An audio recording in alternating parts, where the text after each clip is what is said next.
रहीम। अस्सलाम वालेकुम। उम्मीद है कि आप खुश व खुर्रम होंगे। अल्लाह आपको खुश व खुर्रम रखे। जैसे कि आपको पता है कि अभी इम्तिहानात जो है वो शुरू होने वाले हैं और इसके हवाले से मैं लेक्चर जो है वो रिकॉर्ड करता रहता हूँ। तो नज़मिया अशार के हवाले से मैंने लेक्चर रिकॉर्ड किया था, वहाँ से देख सकते हैं। अब आ जाते हैं कि पेपर में चाहे वो नाम का हो, दाम का हो या कॉलेज लेवल का हो, उसमें अशार की तशरीह जो है वो दी जाती है।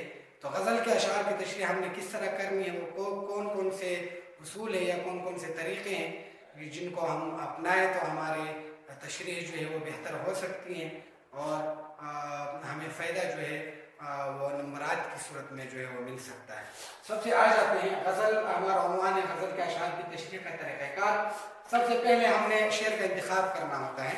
हमें दो अशार दिए जाते हैं और दो अज्जा दिए जाते हैं, अलिफ और बे, और उन अज्जा में दो दो शेर होते हैं। तो सबसे पहले हमने शेर का इंतखाब करना है कि मैं किस शेर की तशरीह करूं। तो अपने शेर को देखना है सही तरीके से और फिर उसकी आपने तशरीह शुरू करनी है और शेर का आपने इंतखाब जो है वो करना है कि मैं जुज़ अलिफ कर रहा हूँ या जुज़ बे कर रहा हूँ, और अलिफ में अशार आसान है या बे में आसान है या वो कौन सा अशार जिसको मैं आसानी से कर सकता हूँ। सबसे पहले अपने अशार को देखना है और फिर जुज़ का इंतखाब करना है और फिर शेर का इंतखाब करना है। शेर को कम अज़ कम 3 दफ़ा पढ़ना। दूसरा नुकता हमारे हाँ ये होगा कि जब हम तशरीह करेंगे तो ये ज़रूरी है कि शेर को हम कम अज़ कम 3 दफ़ा पढ़ें।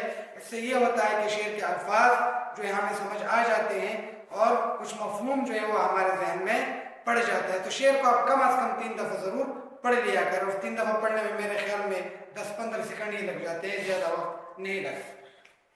तीसरा नुकता है शेर के इब्तिदाई और आखिरी अल्फाज लिखना। मिसाल के तौर पर फ़कीराना आए डेश डेश डेश दुआ कर चले।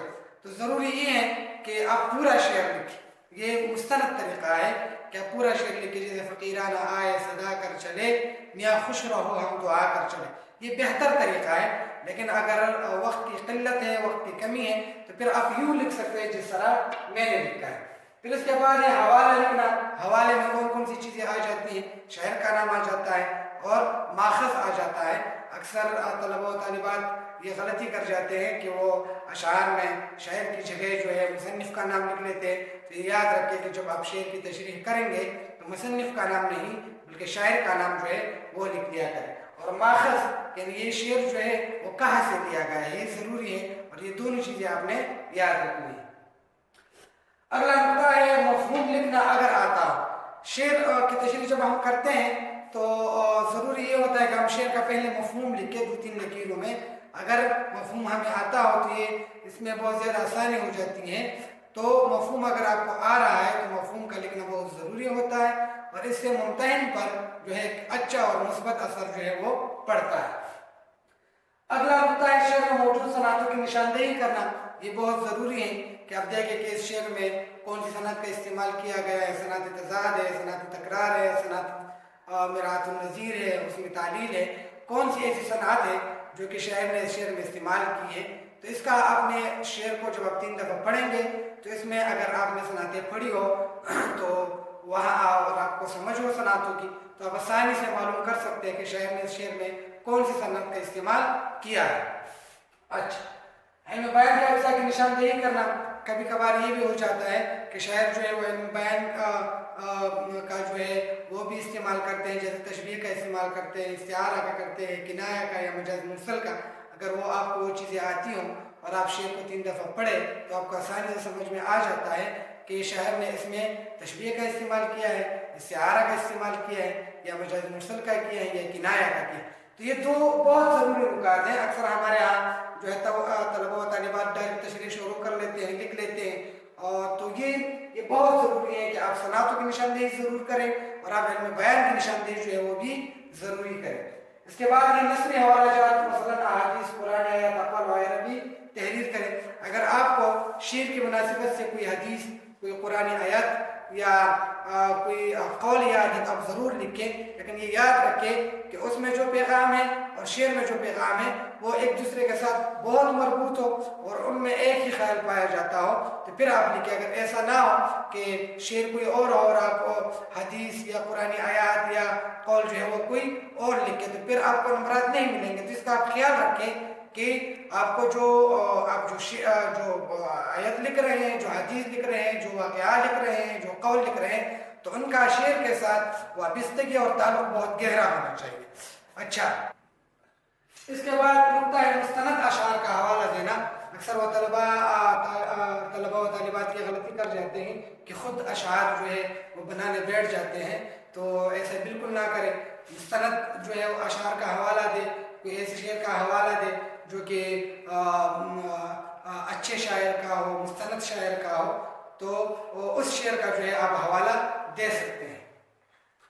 اچھا، اور آپ یہ اس کے علاوہ آپ یہ بھی کر سکتے ہیں کہ اچھا یہ والا کہ شعر اگر کسی اور زبان کا ہو تو ترجمہ ضرور تحریر کریں۔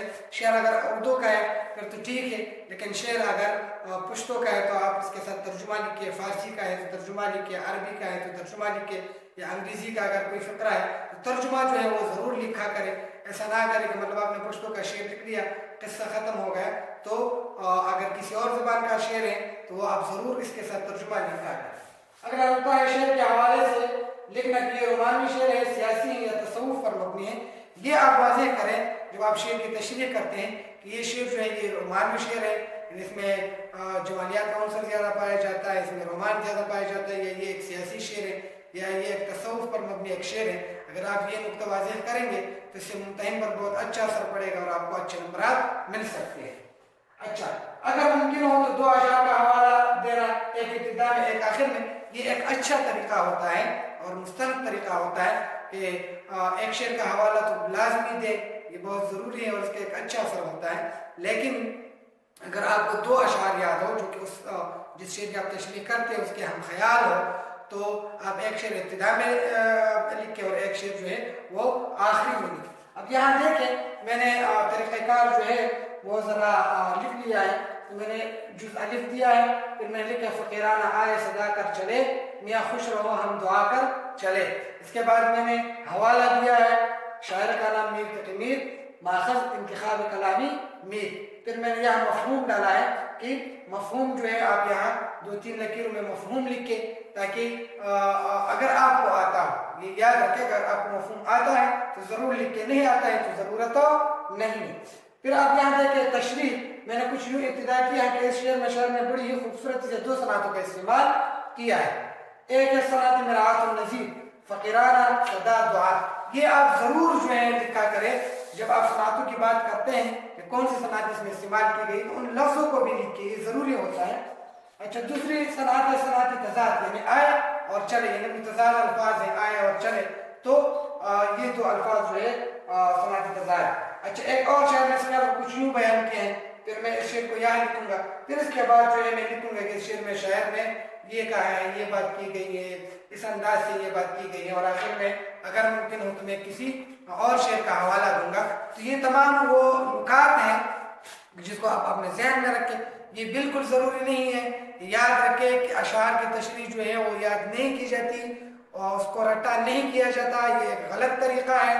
مستند طریقہ یہ ہے کہ آپ شعر کو سمجھیں، صنعتوں کو سمجھیں، علم بیان کو سمجھیں اور پھر اپنے الفاظ میں اس کی تشریح لکھیں۔ یہ بھی یاد رکھیں کہ جب آپ تشریح لکھتے ہیں تو رموز اوقاف کا خیال رکھیں، مذکر مؤنث کا خیال رکھیں، یہ بہت ضروری چیزیں ہیں اور یہ تمام نکات جو ہے اپنے ذہن میں رکھیں۔ امید ہے کہ آپ کو یہاں تک سمجھ آ گیا ہوگا۔ اگلے لیکچر میں دوبارہ آپ سے ملاقات ہوگی، تب تک اللہ